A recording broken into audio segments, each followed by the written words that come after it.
हम लोग आज भगवत गीता के 5वें अध्याय को पढ़ने का प्रयास कर रहे हैं, शुरू कर रहे हैं। अर्जुन उवाच। कोई भाई माइक पे बोलेंगे शास्त्री जी, मेरे पीछे आवाज। हाँ, नहीं वॉइस रिकॉर्ड, हाँ वॉइस रिकॉर्ड। सन्यासम कर्मणाम कृष्णा संन्यासं कर्मणां कृष्ण पुनर्योगम च संससि पुनर्योगं च संससि यच्छ्रेया एतयोरेकम् यच्छ्रेया एतयोरेकं तन्मे ब्रूहि सुनिश्चितम्।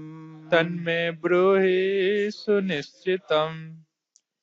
सन्यास और कर्म में कृष्ण, यानी कर्मों के पूर्ण सन्यास में और कर्म योग में को दोनों ही आपने बताया। शंससी शब्द को समझिए। प्रशंसा सुने हैं? प्रशंसा, प्रशंसा में प्र को हटा दीजिए तो प्रशंसा मतलब होता है बहुत अच्छे से गुणगान करना। तो प्र, उसमें प्र शब्द आता है तो प्र हटा दीजिए तो शंसा मतलब होता है गुणगान करना, और प्रशंसा मतलब बहुत अच्छे से गुणगान करना। तो यहाँ पे शंससी मतलब आपने दोनों की प्रशंसा करी है। याद आ रहा था ना? कर्म ज्ञान, कर्म और ज्ञान दोनों की ही भगवान ने प्रशंसा करी। कर्म योग की प्रशंसा भी करी और ज्ञान योग की प्रशंसा करी। लेकिन अब ये कह रहे हैं यत् श्रेया एतयो रेकम, इन दोनों में कौन सा श्रेष्ठ कर है? तन में ब्रूहि सुनिश्चितम, ये आप मुझे सुनिश्चित करके बताइए कि मैं करूं क्या, कर्म योग करूं कि ज्ञान योग करूं, ये आप मुझे अच्छे से बता दीजिए ताकि मैं कर सकूं। अगर आपको याद हो, ये बड़ी इंटरेस्टिंग बात हृदय में आ रही है कि भगवान ने चौथे अध्याय में आखिरी में क्या बोला? संशय आत्मा का विनाश हो जाता है। तो अर्जुन अब यहाँ पे किसी प्रकार के संशय को नहीं रखना चाहते हैं। संशय किस संबंध में है? श्रेय तो मैं चाहता हूं, साधन कौन सा करूं? और पूछ रहे हैं किससे? भगवान से, जो परम साध्य हैं। कभी कभी लोगों के मन में डाउट आ जाता है। देखिए इस्कॉन में कुछ कुछ ऐसे हमने भक्तों को जानते हैं जो ब्राह्मण दीक्षा लेने के बाद, एक कुछ को तो मैं एक ही व्यक्ति जानता हूं जिसने ब्राह्मण दीक्षा प्राप्त करी और उसके बाद अब वो मायावादी सन्यासी है। मैं नाम नहीं लूंगा, एक जानता व्यक्ति, मेरे अच्छे मित्र थे, जब मैं ज्वाइन किया था तब वो ज्वाइन किए थे, उनकी ब्राह्मण दीक्षा भी हो गई इस्कॉन में, बाद में दूसरे संप्रदाय में गए, उसके बाद अब वो मायावादी सन्यासी बन गए। तो क्या कठिनाई है? संशय।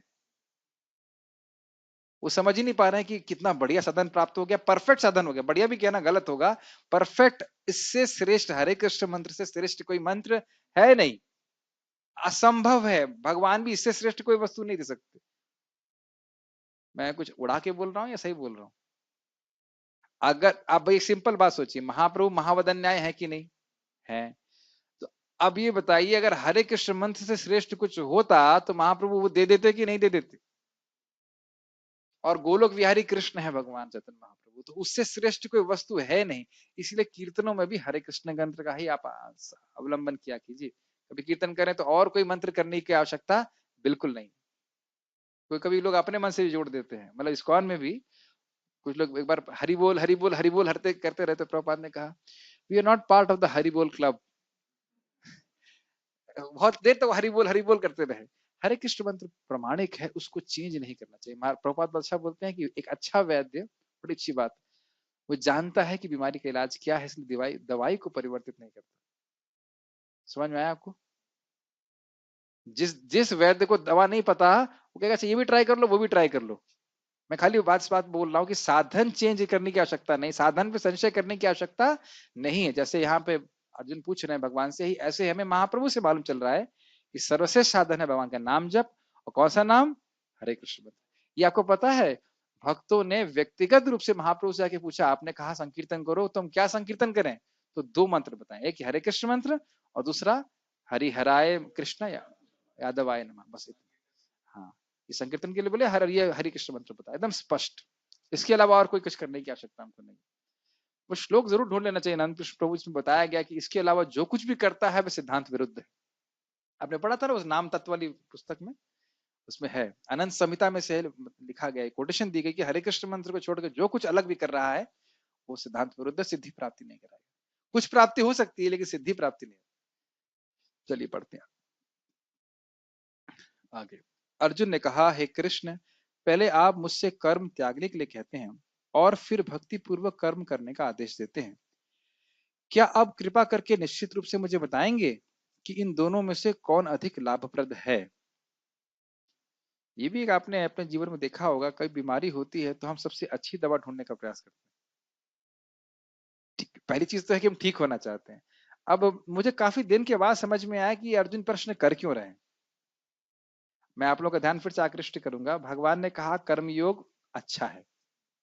तीसरे अध्याय में भी बोला कि भाई जो कर्म इंद्रियों को संयमित किया हुआ है लेकिन मन भोग में लगा हुआ है तो ऐसा व्यक्ति मिथ्याचारी है। उससे श्रेष्ठ वो व्यक्ति है जो अपने इंद्रियों को कर्मयोग में लगाता है निरासक्त भाव से। याद होगा आपको, कर्म इंद्रियाणि संयम या आस्ते मनसा स्मरण, आगे क्या था, अहंकार विमूढ़ आत्मा करता हम नहीं नहीं मिथ्याचार से उच्चते। मिथ्याचार से मिथ्याचार कर मिथ्याचारी व्यक्ति है। इंद्रियान, हाँ, इंद्रियार्थान विमूढ़ आत्मा मिथ्याचार से उच्चते। तो इस प्रकार से मिथ्याचारी व्यक्ति है। अब अगर आपको याद हो, चौथे अध्याय में भगवान ने बताया कि श्रेयो ज्ञान, जो ज्ञान यज्ञ है उससे श्रेष्ठ है जो द्रव्य यज्ञ है उससे श्रेष्ठ है ज्ञान यज्ञ। और बताया भी गया था जैसे कि धान में छिलका है और उसके अंदर जो चावल है तो चावल महत्वपूर्ण है, तो किसी भी यज्ञ में ज्ञान का अंश बहुत महत्वपूर्ण है। ये हमने भी चौथे अध्याय के आखिर में सीखा। तो भगवान एक जगह बोल रहे हैं कि ज्ञान से श्रेष्ठ है कर्म, और एक जगह बोल रहे हैं कर्म से श्रेष्ठ है ज्ञान। तो श्रेष्ठ क्या है? आप समझ पा रहे हो मेरी बातें? एक जगह बोला कि भाई कर्म से श्रेष्ठ है ज्ञान, और एक जगह बोल रहा है ज्ञान से श्रेष्ठ है कर्म। तो क्या कहना चाहते हैं आप, हमें क्या करूं? ये प्रश्न अर्जुन का है। गीता भूषण टीका 5वें अध्याय में भगवान हरि, ये गीता भूषण टीका जो लोग नए हैं वो समझेंगे, गीता भूषण टीका शिला बलदेव विद्याभूषण जी की टीका है, गौड़ीय वैष्णवाचार्य हैं। और इन्हीं की टीका को आप देखेंगे प्रभुपाद जी ने स्ट्रिक्टली फॉलो किया है अपनी टीका को करने के लिए। इसीलिए भगवत गीता की जो कमेंट्री है प्रभुपाद जी ने बलदेव विद्याभूषण को समर्पित की है। 5वें अध्याय में भगवान हरि कर्म को ज्ञान से श्रेष्ठ बताते हैं क्योंकि इसका संपादन सुगम है।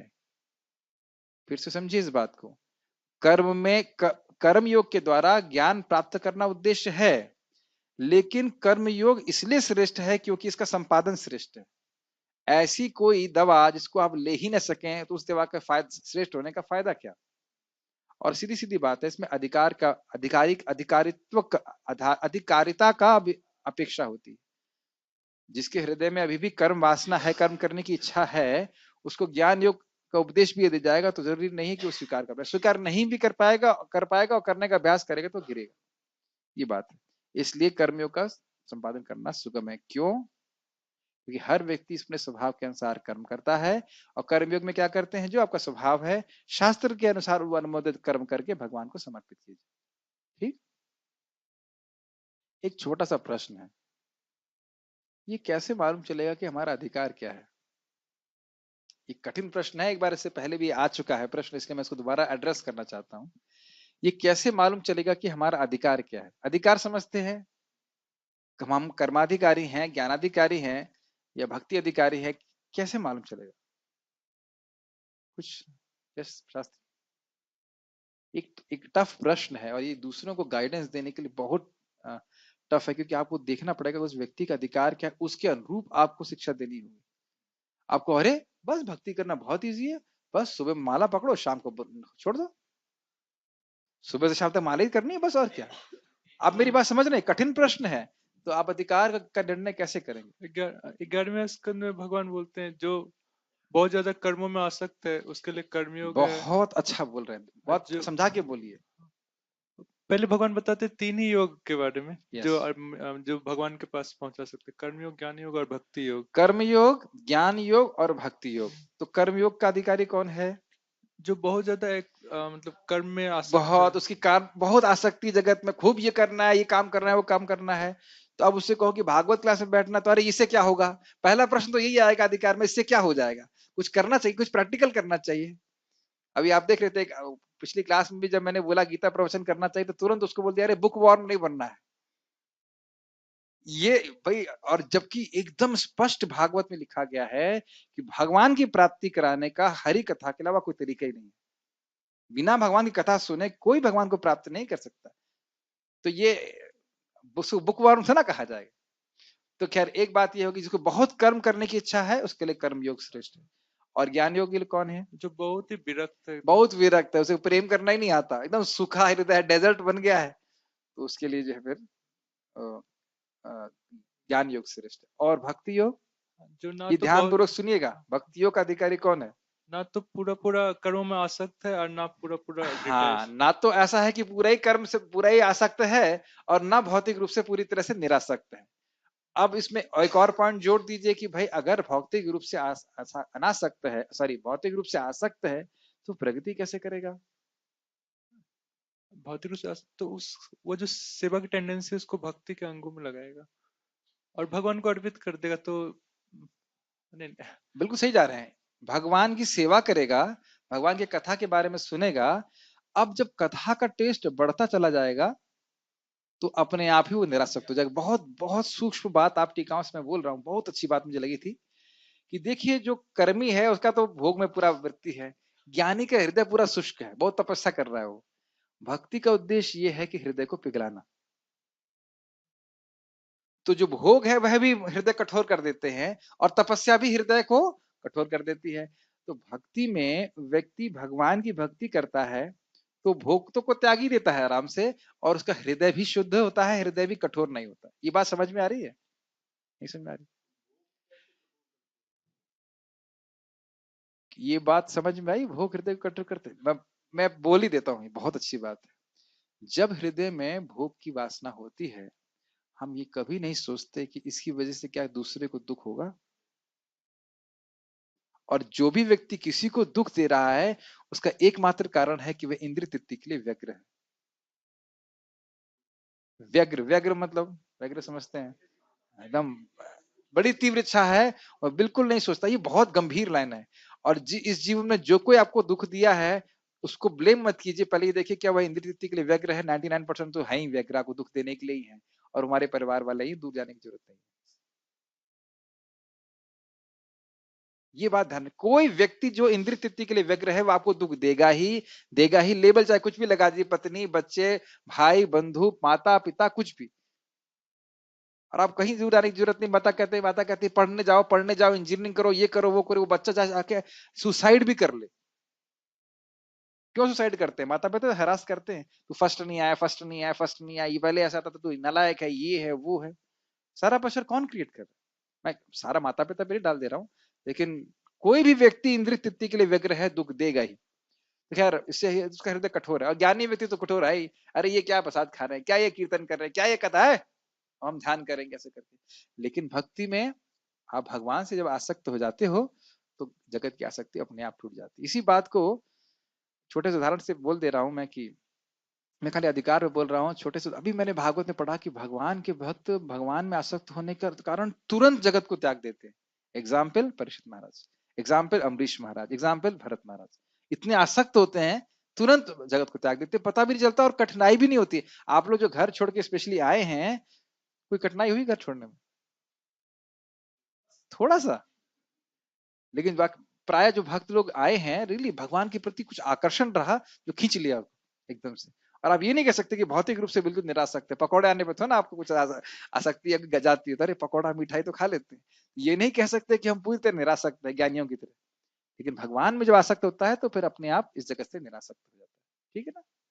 सिंपल उदाहरण समझ लीजिए, भक्ति का प्रोसेस क्या है। खूब सारा प्रसाद खा लो, अब जलेबी पकौड़ा कुछ भी आएगा, नहीं अब हम सब में नहीं लेते हैं, कुछ भी आप बोल सकते हो, लेकिन बेसिकली बात है बहुत आप तृप्त हो, उस कारण से वैराग्य हो गया। माइक बोलिए।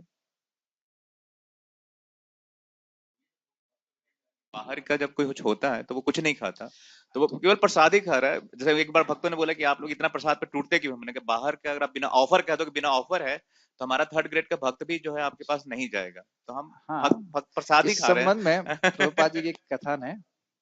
प्रभुपाद जी से एक बार भक्तों ने पूछा, एक व्यक्ति आया था, प्रभुपाद ने कहा देखो, तुम करोड़ रुपए भी मेरे शिष्यों को दोगे तो तुम्हारे पास जाने वाले नहीं है। फिर प्रभुपाद जी अपने शिष्यों की तरफ देखा, डोंट बी प्राउड, तुम्हें भी करोड़ रुपए का ऑफर मिला नहीं है। हम लोग इस प्रकार से थोड़ा सा भावना रहनी चाहिए, लेकिन ये बात रखना चाहिए कि हम लोग मेन, please try to understand, Krishna consciousness is not अनर्थ निवृत्ति, इट इज अर्थ प्रवृत्ति। अर्थ में प्रवृत्त होंगे, हरि कथा, हरि भजन, हरि नाम में लगेंगे, अपने आप ये सब छूट जाएगा। अपने अनर्थों पे चिंता करने की जरूरत नहीं, भगवान अपने आप कर लेंगे। प्लीज इस बात को याद रखिए।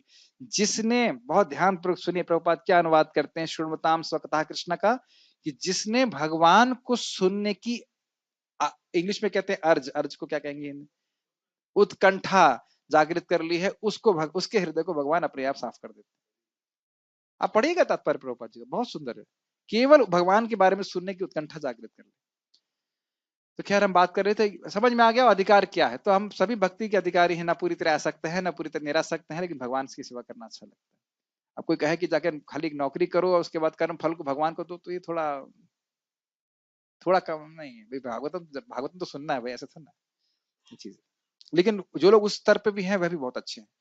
जो भगवान के लिए भी अपने वस्तुओं को दे रहा है, ये भी बहुत अच्छी बात है। उस टाइम वही अधिकार है, वो भगवान कुछ आप उनको बोलेंगे कि हाँ जब करो क्लास करो, नहीं। परम पूज्य गोपाल कृष्ण महाराज जी से व्यक्ति ने बोला, महाराज जो सेवा बताएंगे करूंगा। कहते महाराज एक माला जब करो। बहुत टफ है, सारा डोनेशन दे सकते, सब कुछ कर सकते, एक माला नहीं, वो बहुत टफ है। तो वहां देख सकते हैं उसके अधिकार में कोई कठिनाई है थोड़ी सी, ठीक है। आप लोग का अनुभव है किसी को प्रीचिंग करते हुए सब कुछ कर लेगा, वो जप नहीं कर पाएगा? बहुत सब कुछ कर लेंगे, बहुत सब कुछ कर लेंगे, आप सारा प्रचार में हेल्प कर देंगे, सब कुछ कर देंगे, तो वो भी बहुत अच्छा है। लेकिन कहीं ना कहीं कुछ ब्लॉक है, तो वो अधिकार का ब्लॉक है, धीरे धीरे करने से बढ़ जाता है। दूसरे अध्याय में आत्मा के साक्षात्कार को मुमुक्षु के लिए मुक्ति का कारण बताकर भगवान कृष्ण ने इस साक्षात्कार की प्राप्ति के लिए निष्काम कर्मयोग को साधन के रूप में वर्णित किया। क्या मतलब था? यह बताया कि तुम शरीर नहीं हो, आत्मा। तो अब आत्मा की अनुभूति कैसे करोगे? कर्मयोग के द्वारा, ये बताया था, ये बात बोल रहा है। तीसरे और चौथे अध्याय में भगवान ने बताया कि जो व्यक्ति को जिस व्यक्ति को आत्मा का साक्षात्कार हो चुका है, उसके लिए कोई कर्म करना बाकी नहीं है। यथा यस्तु आत्मरतिर एव स्यात् और सर्व कर्माखिलम पार्थ। ये क्या क्या श्लोक हैं? जिसको आत्मा का सुख प्राप्त हो गया, अब उसको कर्म योग करने की आवश्यकता नहीं है। और सर्व कर्माखिलम पार्थम ज्ञाने परिसमाप्यते। अगर आपको याद हो, तद्विधि प्रणिपाते वाले श्लोक के पहले वाला श्लोक है ये, जिसमें बताया कि सारे जो कर्म कर रहे हो, यज्ञ कर रहे हो, उसका उद्देश्य ये है, उसका पर्यवसान शब्द ये है कि व्यक्ति के हृदय में दिव्य ज्ञान उपस्थित हो जाए। तो उससे यह प्रतीत हो रहा है कि कर्म योग से महत्वपूर्ण ज्ञान योग, ये बात ज्ञान है। अंत में भगवान ने अर्जुन को निष्काम कर्म करने के लिए कहा, तस्मात् अज्ञान संभूतम। अब आप समझ पा रहे हैं फ्लो क्या हो रहा है? पहले बोले कर्मयोग करो, पहले बता दिया कि तुम आत्मा हो, तो आत्मा की अनुभूति कैसे करे, कर्मयोग करो। फिर बोल रहे वो सबसे सर्वश्रेष्ठ सारे कर्मों का पर्यवसान क्या है, ज्ञान है। उसका फिर बोल रहे तुम कर्मयोग करो। तो अभी क्या कर रही है, तो बताइए, कर्मयोग कर रहे हैं कि ज्ञान कर रहे हैं ना, क्या करिए, तो क्लियर बताइए ये चीज। अर्जुन का अब एक प्रश्न है इस संबंध में। आप कर्म संन्यास अर्थात ज्ञान योग की प्रशंसा कर रहे हैं, अर्थात कर्म संन्यास का मतलब कर्म को त्याग देना, केवल ज्ञान योग में स्थित रहना, आत्मा के रूप में अनुभूति करना, जिसमें इंद्रियों की क्रियाओं को रोक दी जाता है। कर्म संन्यास समझ में आ रहा है आपको? वर्णाश्रम में दादी के जो भी कर्म है, यज्ञ इत्यादि, सब त्याग करके अब कोई कार्य ना करे, केवल आत्मा के रूप में अनुभूति करता रहे अपनी। परंतु आप कर्मयोग की भी बात कहते हैं जिसमें इंद्रियों को कार्यों में नियोजित करना होता है। ये सारी लाइनें समझ में आ रही हैं या टफ हो रहा है समझने में? क्लियर हो रहा है? यस। दोनों योग पद्धतियों का विपरीत स्वभाव होने के कारण एक ही समय में दोनों का संपादन संभव नहीं है, जैसे चलना और स्थिर रहना, या प्रकाश और अंधकार। ये कितना सुंदर एग्जाम्पल है। भाई मैं कहूँ लाइट ऑन कर दीजिए, आपने ऑन कर दी, बंद कर दीजिए, बंद कर देंगे, ऑन कर दीजिए, ऑन कर देंगे, बंद कर दीजिए, अब दोनों एक साथ कर दीजिए। यही प्रॉब्लम हो रही है। ऑन कर दीजिए, हाँ ऑन, हाँ कुछ भी, रुक जाओ, चलो, तो रुक जाओ का मतलब क्या हुआ? कर्म संन्यास, कोई काम नहीं करना। और चलने का मतलब क्या हुआ? कर्मयोग करना। तो अभी ये प्रश्न अगर क्लियर हो जाएगा तो उत्तर समझ में आता है। जैसे टू, और टू बोलने का मतलब क्या हुआ? अगर प्रश्न किया जाए 1 + 1 = 2, तब समझ में आएगा हाँ टू का मतलब क्या है। अन्यथा जब आपको प्रश्न ही नहीं समझ में आया तो उत्तर का कोई रेलेवेंस हमको समझ में नहीं आता। इसीलिए भागवत में हम शुरुआत में भक्तों को कठिनाई होती है, ये बोल क्यों रहे हैं। लेकिन अगर आप देखेंगे, ये बड़ा इंटरेस्टिंग है, ये चीज आप गीता में भी देखिएगा, एक डायलॉग चल रहा है, और डायलॉग जब चलता है, आपस में बातचीत होती है, तो वो यूजलेस नहीं होती। कोई व्यक्ति कुछ बोलता है, उस पर सामने वाले व्यक्ति ने कुछ समझा और वो प्रश्न करता है। आपने देखा है बातचीत अपनी? अब बहुत बहुत ही किसी भी बात को, भौतिक बात को भी बड़ी नोटिस कीजिएगा। आपने कुछ बोला, फिर सामने वाला कुछ जिज्ञासा करता है, फिर आप कुछ बोलेंगे, उसका उत्तर देंगे, तो फिर वह कुछ जिज्ञासा करेगा, फिर आप जिज्ञासा करोगे, कुछ वैसे बोलेगा। यही पुराण की कह सकते हैं शैली भी है। भगवत गीता में ये शैली देख रहे हैं, अब आप समझ पा रहे हो अर्जुन प्रश्न क्यों कर रहे हैं, फिर भगवान का उत्तर आप समझ पाएंगे। तो अर्जुन यह नहीं समझ पा रहे हैं कि मुझे कर्म संन्यास लेना है या मुझे कर्म योग करना है। वस्तुतः अर्जुन कर्म संन्यास लेना चाहते थे, कर्म से छोड़ना चाहते थे, लेकिन भगवान वे नहीं कर रहे हैं। हमने बताया था क्या, कर उत्तिष्ठ हो, क्या था, उत्तिष्ठ हो तिष्ठ भारत, योग में बैठ कर खड़े हो। मतलब अपने को ये स्मरण कराओ कि भगवान के दास हो, भगवान की सेवा करना बहुत महत्वपूर्ण है, इसलिए उस भावना में रह कर्म कीजिए। मैं आपकी इच्छा को समझ नहीं पा रहा हूं। जिसने ज्ञान प्राप्त, किसकी इच्छा को? भगवान की इच्छा को। मुझे एक बार बहुत पहले हमारे टीचर ने बताया था, आर्मी, ये इलेक्ट्रॉनिक्स की बात थी। वो कह रहे थे इलेक्ट्रॉनिक्स में ये तो डिजिटल, उसमें 0 होता है या 1 होता है। जैसे आर्मी में यस होता है और नो होता है, लेकिन यस नो कुछ नहीं होता।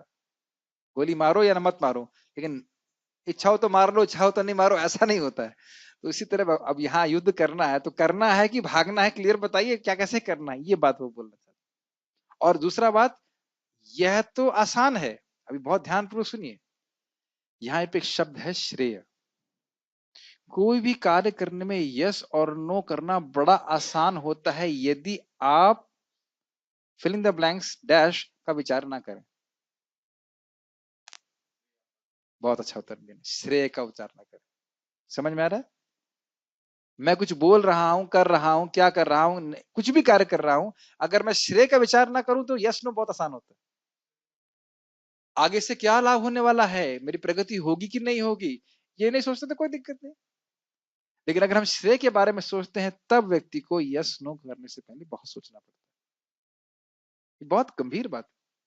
इसीलिए अर्जुन प्रश्न कर रहे हैं कि मेरे कर्म संन्यास करना है श्रेष्ठ है, कर्मयोग करना श्रेष्ठ। ठीक है, अतः मैं आपसे पूछ रहा हूं, कृपया निश्चित रूप से मुझे बताएं कि श्रेष्ठतर कौन सा है, कर्म त्याग या कर्मम प्रवृत्त होना। इसको देखकर मुझे एक बात और याद आ रही, सार्वभौम भट्टाचार्य जो कितने अद्भुत थे। आपको सार्वभौम भट्टाचार्य के कोई गुण के बारे में पता है किसी को? पंडित थे और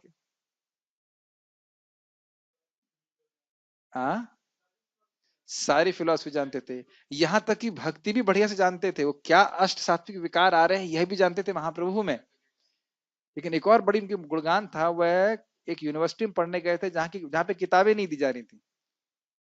तो उन्होंने क्या, क्योंकि वो चाहते थे कि वो जो टीचर चाहते थे कि मैं सबसे बड़ा टीचर बना रहा हूँ, तो सारी किताब सुने और याद कर लिया, उसके बाद लिख दिया दोबारा जाकर। मुझे याद नहीं आ रहा कौन सा शास्त्र था, न्याय शास्त्र था। सुने और याद हो गया उनको, इतना शक्तिशाली बुद्धि थी। और वह महाप्रभु से पूछ रहे हैं कि सबसे सर्वश्रेष्ठ साधन क्या है। कुछ आश्चर्य नहीं हो रहा आपको? अरे आप पूछेंगे चलेगा, आप तो छोटे बच्चे हैं, हम पूछेंगे छोटे बच्चे हैं। नहीं, अरे हम लोग कुछ भी नहीं है, हम तो भगवत गीता भी नहीं जानते पूरी तरह से। और वो जो पी गए हैं भगवत गीता, भागवत के एक श्लोक की 18 एक्सप्लेनेशन देने वाला व्यक्ति, 18 दिए थे ना कि 9 दिए थे, क्षमा कीजिएगा, 9 एक्सप्लेनेशन दिए थे, 18 महाप्रभु ने दिए थे बाद में अलग। और वो महाप्रभु से पूछा है कि सर्वश्रेष्ठ साधन क्या है, और महाप्रभु क्या बोल रहे हैं? भगवान का नाम। तो हम शास्त्र इसीलिए पढ़ते हैं ताकि हमारी हरिनाम में श्रद्धा बढ़ जाए, हम हरिनाम को और अच्छे से कर सकें, संकीर्तन और जप दोनों ही। तो ये उसी तरह से यहाँ अर्जुन परम योद्धा है, परम विद्वान है, राजर्षि हैं, और वह फिर भगवान से पूछ रहे हैं, सुन रहे हैं। तो जब इन लोगों को सुनने की आवश्यकता है, तो हमें सुनने की कितनी आवश्यकता है, ये भी सोच लेना चाहिए। तात्पर्य पढ़ेंगे, कौन पढ़ेंगे? अनुपम कृष्ण प्रभु, भगवद गीता के इस 5वें अध्याय में पढ़िए। भगवत गीता के इस 5वें अध्याय में भगवान बताते हैं कि भक्तिपूर्ण किया गया कर्म शुष्क चिंतन से श्रेष्ठ है। ये सब आपको समझ में आता? शुष्क चिंतन का मतलब सूखा चिंतन। कल भी ऐसा ही हो रहा था, जब मैं बोला इसका मतलब क्या है, तो दूसरे अनुपम कृष्ण ने उसको जैसा- संस्कृत बोल दी, अहेतु की अप्रतिहता। हमने करे भाई हिंदी को आप कम से कम अंग्रेजी में बताते, हिंदी को आप संस्कृत में बताओगे तो कैसे समझ में आएगा? जैसे महाराज कहते हैं कि कोई रस बिना रस का, हम कुछ मुझे लग रस- रहा था आप ये बात बोलेंगे, वह भी एक अर्थ है, लेकिन इसको समझिए इसका मतलब क्या है। देखिए, अगर आपने सुन लिया कि मैं शरीर नहीं हूं आत्मा, तो क्या सोचते रहने से ज्ञान हो जाएगा? ये तो ये सोचना है खाली शुष्क चिंतन मात्र है। सोचते रहो हम शरीर नहीं है आत्मा, शरीर नहीं है आत्मा। अब मैं बहुत कठिन प्रश्न करने वाला हूं। ये सोचते रहने से कि मैं शरीर नहीं हूं आत्मा हूं, क्यों ये अज्ञान नष्ट नहीं होता? बता सकता है? बहुत टफ प्रश्न है, भागवतम से है इसका उत्तर। ये आपको लगता है कि इससे सही हो जाएगा सब कुछ, हम शरीर नहीं आत्मा सोचते रहने से?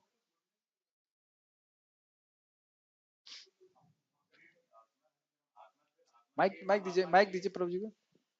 ये बस है, बहुत टफ प्रश्न है, खाली बैठे बैठे सोचते रहे, क्योंकि प्रभुपाद जी हम इस बात को बोल रहे हैं। जैसे मैं अगर सोच रहा हूँ कि मैं शरीर नहीं आत्मा हूँ, और सिर्फ मैं ये सोचता रहा हूँ, और भगवान के लिए फिर मैं आत्मा हूँ, तो फिर मैं परमात्मा के लिए जब तक कर्म नहीं करूंगा, बहुत सुंदर तब उत्तर, तक मैं ये कैसे मुक्त हो पाऊंगा? Very nice. भगवान के लिए कर्म करना पूरा है नहीं मुझे। समझा पा रहे, लेकिन आपने बिल्कुल हिटिंग द राइट ट्रैक। भयम द्वितीय अभिनिवेश तस्यात् ईशाद अपेतस्य विपर्यः स्मृति। ये जो भगवान से विमुख रहने की प्रवृत्ति है, तन्मायया तो बुध आ भजेता भक्तेव एकम गुरुदेवतात्मा।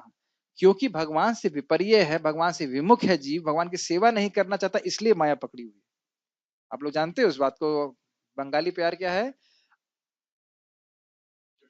कृष्ण भूलिया जीव अनादिर बहिर्मुख अतएव माया दे तार संसार। तो माया ने पकड़ा है, माया ने हमको पकड़ा हुआ। ऐसा नहीं कि माया छोड़ देगी, छोड़ेगी कब? क्या माया सहन नहीं कर सकती कि जीव भगवान से विद्रोह किया हुआ, भगवान की सेवा नहीं कर रहा है। और जब भगवान की सेवा में नियोजित होगा तो भगवान स्वयं ही माया को हटाते हैं। ये बात समझ में आ रही? इसीलिए प्रभुपाद यहाँ कह रहे हैं भक्ति पूर्वक किए गए कर्म शुष्क चिंतन से श्रेष्ठ है। बस ये सोचते रहने से कि मैं शरीर नहीं हूं, मैं आत्मा हूं, ना, सही नहीं। और इसको आप जानते हो, ज्ञाने प्रयास मुदपस्य, ये भी लोग जानते हैं। और ये भी लोग जानते हैं क्या है वो, स्थूल तुषाव घाति नाम श्रेया श्रुतिम भक्ति मुदस्सते विभो क्लिश्यन्ति ये केवल बोध लब्धये तेषामसौ केवल एव शिष्यते नान्यद यथा स्थूल तुषाव घाति नाम। जो व्यक्ति इस अमृत प्रभा रूपी भक्ति के पथ को त्याग करके केवल ज्ञान के प्रयास में लगा रहता है, तो क्या कह रहे हैं, क्लेश लाओ, उसको केवल क्लेश प्राप्त होता है। किस प्रकार से? स्थूल तुषाव घाति नाम। अब तो थोड़ा हम फार्मिंग कर रहे तो समझ में आता है भाई, चावल का जो छिलका है उसको कूटने से क्या प्राप्त होगा? केवल हाथ में फफोले पड़ जाएंगे, है ना? तो जो उसका मुख्य भाग है वह तो निकल गया है, तो कुछ प्राप्त नहीं होता। तो उसमें भी शब्द आया केवल बोध लब्ध। ये केवल बोध का अर्थ है आत्मा की अनुभूति प्राप्त करना चाहता है, लेकिन भगवान की भक्ति नहीं कर रहा है, तो उसे कुछ प्राप्त नहीं होगा। स्थूल तुषाव घाति नाम। अवघात समझते? आघात कर रहा है, स्थूल की कुटाई कर रहा है। स्थूल स्थूल स्थूल तुष, तुष समझते हैं? तुष मतलब होता है भूसा, भूसे के। जिस दिन मुझे क्लास देनी थी भरतपुर में, तो मैं सोच ही रहा था और देखा रास्ते में एक पूरा वाकई भूसे का एक ट्रॉली जो है उल्टी पड़ी हुई थी। हमने कहा अब इसको कूटो बैठ करके। मैंने फोटो खींच करके भक्तों को भेजा, दिखा, देखो अब ये याद रखना, स्थूल तुषाव घात। एकदम स्थूल तुष को, स्थूल तुष समझ रहे हैं ना, बहुत भारी परिमाण का भूसा से कूटेंगे तो क्या मिलेगा? भारी परिमाण का फाइन भूसा, लेकिन चावल का एक दाना मिलेगा नहीं, और जो थोड़ा बहुत चावल होगा भी वह भी पिस जाएगा। इस प्रकार से बोला गया। तो ये बोला शुष्क चिंतन से कोई फायदा नहीं। आत्म साक्षात्कार का मतलब है अपना अनुभव करना और भगवान का अनुभव करना। आत्म साक्षात्कार के लिए भी जहां जो पथ भगवान ने बताया हुआ है कर्मयोग, भगवान के द्वारा बताया गया, उसके द्वारा व्यक्ति फिर आगे सिद्ध होता है। भक्ति पथ अधिक सुगम है क्योंकि दिव्य स्वरूपा भक्ति मनुष्य को कर्म बंधन से मुक्त करती है। द्वितीय ये लाइनें समझ में आ रही हैं आपको?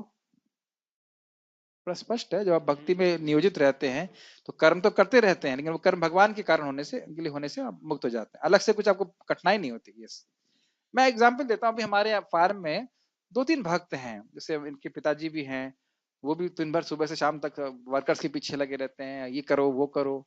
क्या वो घर में ऐसा नहीं करते थे? शायद घर में भी वही प्रकार से लगे रहते हो। दूसरे भक्त है वो केमिकल्स बनवा रहे हैं, मतलब बायोकेमिकल्स बना रहे हैं, सब कुछ कर रहे हैं। लेकिन मैं उनको बोला आपको अच्छा लग रहा है कि नहीं? सुबह 4 बजे से उठ करके रात के 9 बजे तक सेवा कर रहे हैं, कोई पैसा नहीं ले रहे, क्या आपको अच्छा लग रहा है? कहते हाँ अच्छा लग रहा है। क्या कारण है? तो भगवान अंदर से सुख आपको देते। आप भगवान के लिए ये प्लीज ध्यान रखिएगा, अगर हम निष्काम हैं तभी भक्ति का सुख प्राप्त होगा। भक्ति तो आप कैसे भी करो, लेकिन जब तक निष्काम नहीं होगी तब तक सुख प्राप्त नहीं होगा। कोई मेरी बात का समर्थन कर सकता है? कोई विरोध करना चाहे? विरोध तो खैर नहीं करना चाहेंगे, कोई समर्थन कर सकता है? मैं बोलता हूँ रूप को समझने की बात बहुत अच्छी थी, आज सुबह भी याद आ रही थी मेरे को। जब तक मुक्ति और भुक्ति रूपी पिशाची हृदय को ग्रसित की हुई है, क्षमा कीजिएगा, मुक्ति और भुक्ति की स्पृहा रूपी पिशाची ग्रसित की हुई है, तब तक भक्ति का सुख कहाँ प्राप्त होगा? मतलब भक्ति कर रहा है लेकिन उसके बदले में भोग चाहिए, अब भक्ति कर रहा है लेकिन इसके बदले में उसे मुक्ति चाहिए, तो भक्ति का सुख प्राप्त नहीं कर सकता। और दूसरी तरफ कह रहे हैं कि अगर भक्ति के गंध मात्र मिल गई तो ये मुक्ति और भुक्ति की स्प्रिया दूर चली जाएगी, कभी वापस नहीं आएगी। गंध गंध भी मिल जाए अगर प्रेम की, तो जाए सारे पुरुषार्थ थर्ड क्लास लगते हैं, कुछ नहीं। क्या कहते हैं उसको, मैं किससे उपमा दे रहे हैं मुझे याद नहीं आ रहा, लेकिन कहते हैं एकदम हाँ तृण तृण की तरह लगता है। तृण को कौन ध्यान देता है? तो ये भक्ति इसी प्रकार की है, अपने आप कर्म बंधन से मुक्त करती है। कर्म बंधन भक्ति का मुख्य फल है। सॉरी, कर्म बंधन से मुक्ति भक्ति का मुख्य फल है। कोई कोई ऑब्जेक्शन नहीं है। हाँ, कृष्ण प्रेम, मैं सारी सोच रहा हूँ कि अब जग रहे हैं कि सो रहे हैं। कर्म बंधन ये गौण फल है। ठीक है, बढ़िया। द्वितीय हाँ वही क्षमा कीजिएगा, मैं बोलना चाह रहा था कर्म बंधन से मुक्ति जो है वो गौण फल है, मुख्य फल नहीं भक्ति का। यस। द्वितीय अध्याय में आत्मा तथा उसके शरीर बंधन का सामान्य ज्ञान बतलाया गया है। क्लियर, पढ़िए। उसी में बुद्धि योग अर्थात भक्ति द्वारा इस भौतिक बंधन से निकलने का वर्णन भी हुआ है। ये नेहा भी कर्मनाशस्ति वाले श्लोक में बताया गया है। यस। तृतीय अध्याय में यह बताया गया है कि ज्ञानी को कोई कार्य नहीं करने पड़ते। हाँ, चतुर्थ अध्याय में भगवान ने अर्जुन को बताया है कि सारे यज्ञों का पर्यवसान ज्ञान में होता है। अब क्या आप ये देख पा रहे हैं कि प्रभुपाद जी टीका को फॉलो कर रहे हैं? अब देख रहे हैं प्रभुपाद भले संस्कृत नहीं कोट कर रहे हैं उसकी, लेकिन as it is Prabhupada ji इसको रख दे रहे हैं, इसलिए मैं एक्सप्लेन नहीं कर रहा। अभी भगवान ने, याद आ रहा है ना, अभी कोट किया था, ज्ञाने परिसमाप्यते, याद आ रहा है? उससे पहले वाले में श्लोक में था कि ज्ञानी जो है यश की आत्मरति जिसको प्राप्त है उसको ज्ञान कर्म करने की जरूरत नहीं। प्रभुपाद उसको अनुवाद करके यहाँ पे रख दे। प्रभुपाद जी के लिए वैसे अनुवाद करना, टीका देना कितना इजी है ना। Actually that's a fact. प्रचार करना बहुत इजी। आपको याद है प्रभुपाद जी का एक लेक्चर, गुरु होना बहुत आसान है। आपको पता है क्यों? क्योंकि आपको कुछ इन्वेंट नहीं करना है, केवल रिपीट करना है बस वो। और सबसे टफ वही होता है लोगों के लिए, क्योंकि लोग अपनी बारे में अपनी खिचड़ी जरूर पकाना चाहते हैं, अपना कुछ मत देते। प्लीज कभी जिंदगी में मत बोलिए प्रचार करते समय कि आई थिंक। मुझे किसी भक्त ने, एक भक्त का वो लिखा, उसमें उसके सब कुछ उन्होंने बोला, अच्छा बोल रहे थे, बोलते I think we can get God by this. ये नहीं बोलिए कि मैं ऐसा सोचता हूं, ये कोई तरीका नहीं। That is different thing. ये मेरी समझावट है, ये बोल सकते हैं कि मैंने बोरिजन प्रभु को बोला सुनते हुए, बड़ा मैंने नोटिस किया। मैंने कहा, मैंने कुछ प्रश्न किए, बोले at least this is my understanding. ये चीज मैंने इसके मुकुंद दत्त प्रभु प्रॉपर्टी के शिष्य को उनको बोला, प्रश्न करता हूं तो कहते हैं ये मेरी समझावट है। दैट्स ओके, मेरी इतनी समझावट है, कोई और श्रेष्ठ वैष्णव उनकी और अधिक समझावट हो सकती है, और हो सकता है मैं गलत भी हो सकता हूँ। मैं यहाँ मानने के लिए तैयार हूँ कि मैं गलत भी हो सकता हूँ, मैं इतना समझ पा रहा हूँ। लेकिन ये मत कहिए कि आई थिंक। जैसे मैंने प्रणब जी वृंदावन चंद महाराज से पूछा था प्रश्न, तो अगर महाराज नहीं जानते तो सीधे बोल देंगे भाई इस बारे में हम कुछ नहीं जानते। एकदम स्पष्ट बोल देंगे इस बारे में हम कुछ नहीं जानते। क्योंकि जब कुछ पढ़े नहीं है, कुछ उस बारे में आचार्यों ने कुछ नहीं बोला, तो हमारी क्या शक्ति है कुछ बोलने की? वही मेंटल स्पेकुलेशन चालू हो जाता है। तो प्रभुपाद बहुत अच्छी तरह से एकदम एज इट इज पूर्ववर्ती आचार्यों को रख रहे हैं। पढ़िएगा, एक छोटा सा उदाहरण देना चाहता हूं। आपने सुना होगा ना, कलयुग में कुछ अच्छा सोचो तो उसका फल मिल जाता है। ये बड़ा था, प्रभुपाद जी अपने तात्पर्य में लिखते हैं उसको, और ये ट्रांसलेशन में नहीं है, ये श्लोक में नहीं है। तो एक भक्त ने प्रश्न किया मेरे को, कि भाई ये तात्पर्य प्रभुपाद ने कहां से लेके आ गए, और भागवत में और कहीं प्रमाण नहीं मिलेगा इसका कि केवल कलयुग में केवल सोचने मात्र से आपको फल प्राप्त हो जाता है अच्छे कार्य का। तो मुझे भी संशय सा हो गया, हमने कभी प्रभुपाद जी लिख रहे हैं तो कुछ प्रमाणिक करके लिख रहे होंगे। और बड़ी मैं खुश हुआ कि मैं परसों नरसों ही मैं जब संस्कृत की टीका देख रहा था, श्रीधर स्वामी एग्जैक्टली इस बात को लिखते हैं, विश्वनाथ चक्रवर्ती पाद भी इस बात को लिखते हैं कि क्यों कलयुग अच्छा माना गया सर्वश्रेष्ठ, क्योंकि सोचने मात्र से हमें फल प्राप्त हो जाता है। दिक्कत यह है कि लोग सोचना भी नहीं चाहते। सार्वभौम प्रभु कहते हैं, कोई कहो कि भाई सुबह उठ के आज तक कोई सोचा कि आज मैं 2000 लोगों को प्रसाद खिलाऊंगा, सोचते भी नहीं अच्छा। तो हाँ, करने के बाद 2-4 लोग का रोटी जरूर छीन लेंगे, लेकिन सोचते अच्छा नहीं, ये स्थिति खराब है। माइक दीजिए प्रभु जी, कुछ कहना चाहते हैं। श्रीमद् भागवत में वो अवंती ब्राह्मण वो मात्र सोचने की वजह से ही तो ऐसा कर रहा था, मानसिक भक्ति कर रहे थे जो नहीं बात यहाँ कितना वो अच्छा फल नहीं, मिला देखिए वो उनको। बात नहीं, भगवान की भक्ति मानसिक रूप से भी की जाए तो फल देती है, बात वो नहीं की जा रही। कलयुग में आप कोई भी अच्छा कार्य सोचो मात्र, ये अच्छा कार्य सोचा ही तो सही उन्होंने। आप मेरी बात नहीं समझ पा रहे हैं। भगवान की भक्ति के ऊपर सिद्धांत तो हमेशा अप्लाई होता है कि आप मन से भी करोगे तो भगवान स्वीकार करते हैं। ठीक है, यहाँ बोल रहे हैं आप कोई भी कार्य अच्छा सोचेंगे, और सोच लिया तो फायदा हो जाएगा। भगवान, हाँ आपने आर वाटर पिला दिया लोगों को तो उसका लाभ मिल जाएगा, ये बात बोल रहे हैं। मैं एक बात बोलना जरूर चाहता हूँ, मैं सबसे शेयर कर रहा हूँ, उसको बोले बिना रहा नहीं जा रहा, फिर वापस इसी बात पे आ जाएंगे कि परीक्षित महाराज ने कली को क्यों नहीं मारा। मैं बताना चाहता हूँ, ये तो पता है इसी कारण से, लेकिन परीक्षित महाराज का गुण बड़ा सुंदर है। उनको कहा गया है क्योंकि वो सारग्राही थे। श्रील वीर राघवाचार्य जी ने इतनी सुंदर टीका करी है कि आप प्रसन्न हो जाएंगे, एटलीस्ट मैं बहुत प्रसन्न हुआ। तो कह रहे हैं सारग्राही मतलब भृंगवत, भृंग समझते हैं, भौरे के समान। तो कह रहे हैं जैसे भौरा एक कमल के मकरंद को, उसके रस को लेता है लेकिन कमल को नष्ट नहीं करता, सारग्राही को पकड़ है। सारग्राही कैसा हुआ, भृंगवत, भौरे की तरह। तो भौरा जैसे कमल के रस को ले लेता है लेकिन कमल को नष्ट नहीं करता, ऐसे उन्हें कली के असली जो सार है वो ग्रहण कर लिया कि स्मरण करने या सोचने मात्र से भला हो जाता है, पाप करने पड़ते हैं तब लाभ मतलब नुकसान होता है, और कली को नहीं मारा। ये एनालॉजी पकड़ रहे हैं, बहुत सुंदर बात है। ऐसे उसको दूसरे विजेता जी कहते हैं कि जैसे एक वही भृंगवत है, भृंगवत को एग्जाम्पल ले रहे, जैसे भौरा जो है कांटे नहीं देखता, वो खाली फूल देखता है, ऐसे कलयुग के वो कांटों को नहीं देख रहे, खाली देख रहे हैं कि लाभ कितना है। तो केवल श्रवण, और अन्य आचार्य बताते हैं केवल श्रवण कीर्तन के माध्यम से भगवत प्राप्ति हो जाएगी, भगवान की प्राप्ति हो जाएगी, ये कलयुग का सार है। तो इसलिए इसको नेग्लेक्ट नहीं करना चाहिए। मैं थोड़ा सा उधर ड्रिफ्ट कर गया, क्षमा कीजिएगा, लेकिन बात यहाँ पे हो रही है कि ज्ञान के परिवसान में बात होती है। तो ये बात प्रभुपाद जी पूर्ववर्ती आचार्यों की बात को ही रख रहे हैं, आगे पढ़िए। किंतु चतुर्थ अध्याय के अंत में भगवान ने अर्जुन को सलाह दी कि वह पूर्ण ज्ञान से युक्त होकर उठकर युद्ध करे।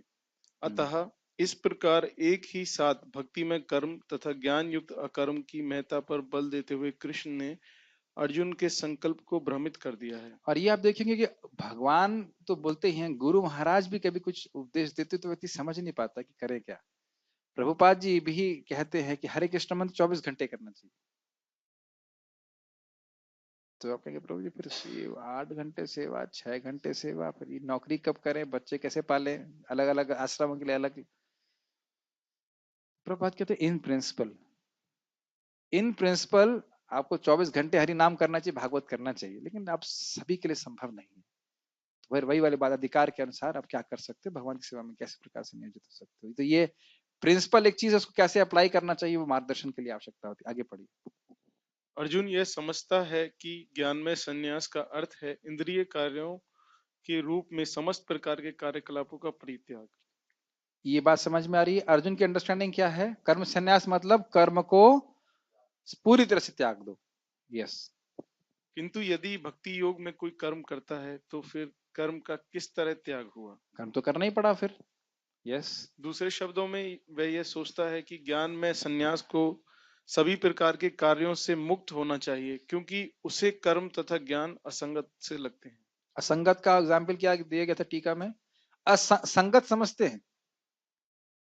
जैसे आप कीर्तन हो रहा था तो मृदंग और करताल और हारमोनियम की संगत बैठती, संगत समझ में आता है ना, हारमोनी, हाँ कॉम्बिनेशन, तालमेल है ना। जैसे मतलब चीनी के संग आप रायता खाएंगे तो ये तो संगत नहीं बैठता।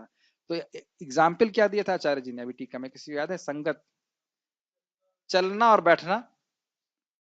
और भगवान ने बोला उत्तिष्ठ उत्तिष्ठ, बैठो और चलो, खड़े हो जाओ। यस, तो ये असंगत का उदाहरण क्या है? असंगत, असंगति का उदाहरण क्या है? और प्रकाश और अंधकार, ये बात है। पढ़िए। ऐसा लगता है कि वह नहीं समझ पाया है कि ज्ञान के साथ किया गया कर्म बंधनकारी ना होने के कारण अकर्म के ही तुल्य है। ये बात समझ में आ रही है? जब व्यक्ति भक्ति भाव से कर्म करता है, प्लीज बहुत ध्यान पूर्वक सुनिए, जब कोई व्यक्ति भक्ति भावना से कार्य करता है तो उसका भगवान से संबंध, जिसकी अनुभूति होती है, ज्ञान मतलब अनुभूति, समझ रहे हैं? ज्ञान मतलब अनुभूति। तो जितना व्यक्ति इस प्रकार से संलग्न होता है उतनी अनुभूति और बढ़ जाती है, तो वो कर्म करने से बंधता नहीं है। ये इस चीज को थोड़ा समझ लीजिए। जब हम भोग करते हैं तो ये अनुभूति की मैं शरीर हूं बढ़ जाती है। तो कर्म का प्रभाव आपके अज्ञान पे पड़ा कि नहीं? अज्ञान को बढ़ाया कि नहीं? ये कठिनाई हो रही समझने में?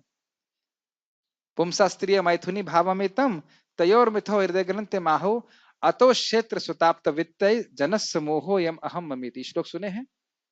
स्त्री पुरुष का संग होता है, उसके हृदय में ग्रंथि बढ़ जाती है, फिर बच्चे होते हैं, सोचता है मैं मकान बनाऊंगा, मैं ये करूंगा वो करूंगा, उससे लोगों का मोह, अयम अयम मोह, मोह बढ़ जाता है। तो भोग के कार्य से व्यक्ति के हृदय में अज्ञान बढ़ा कि नहीं?